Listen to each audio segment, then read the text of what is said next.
আসসালামু আলাইকুম রহমতুল্লাহ। দেখতে পাচ্ছেন আমাদের স্পেশাল কোয়ালিটির চকলেট গুড় তৈরি হচ্ছে। আজকে একদম সাদা টাইপের চকলেট গুড় হবে। এই গুড়গুলা আমাদের যিনি প্রজেক্টের প্রধান তার কাছে যাবে ইনশাআল্লাহ। নোয়াখালীতে চলে যাবে এই গুড়গুলো।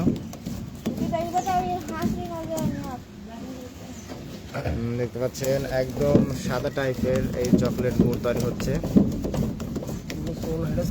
একদম চুন, কোনো হাইড্রোস কিচ্ছু নাই।